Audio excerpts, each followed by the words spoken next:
Et pour la première fois, la demi-finale va se passer au Sénégal avec un programme sur 2 jours, précédé d'une conférence de presse le 9 septembre. Les 10 et 11 septembre, nous aurons donc des différents entrepreneurs de différents pays africains qui nous raconteront leurs histoires, qui nous présenteront leurs solutions innovantes. Et au bout de ça, le 11, durant le dîner de gala, nous aurons la présentation du top 10 des finalistes qui iront à Kigali en finale concourir. La Fondation aussi Jack Ma va initier une série d'activités de networking pour mieux connaître l'écosystème sénégalais, pour mieux connaître les entrepreneurs.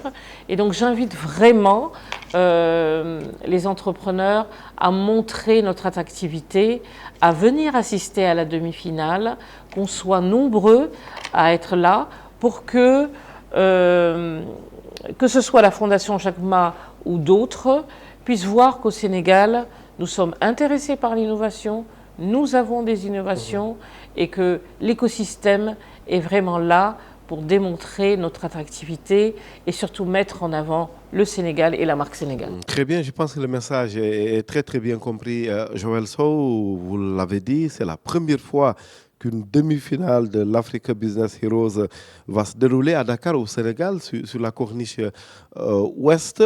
Aujourd'hui, qu'est-ce que ça peut donner comme message, notamment à nos autorités, quand on sait qu'Henri Ousmane a remporté la précédente édition et que la demi-finale se passe à domicile chez nous? Oui. S'ils ne sont pas encore conscients, si les autorités ne sont pas encore conscientes de l'importance de promouvoir nos entrepreneurs, notre économie, notre pays, c'est le moment de le faire. La victoire de Dionne et à travers Henri Ousmane Gueye montre que notre capital humain est primé, que notre culture, notre potentiel est vraiment là et que nous devons simplement réussir à promouvoir cela, à mettre un peu plus de moyens et à donner un peu plus d'aile aux entrepreneurs pour qu'ils puissent avancer de manière efficace. Donc quand je dis avancer de manière efficace, on a toujours ces trois problématiques, le financement, l'accompagnement et la performance. Je parle beaucoup de performance parce que nous, c'est l'aspect business qui nous intéresse. On voudrait être reconnu comme un écosystème où le business tourne et où les performances sont là, que les levées soient de plus en plus fortes et que nous ayons des entrepreneurs spécialisés dans des domaines reconnus, utilisés pour les grands projets étatiques, que nos ressources locales soient privilégiées pour que nous puissions au moins développer notre marché. Très bien. Donner des ailes, c'est certainement l'autre expression après chassons en meute, n'est-ce pas, à Marrakech lors du dernier Diatex.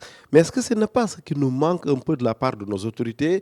Je le dis dans le contexte un peu de la présence du président sénégalais Bassirou Diomaye Faye en France, un gros forum comme ça dédié aux entrepreneurs, aux investisseurs.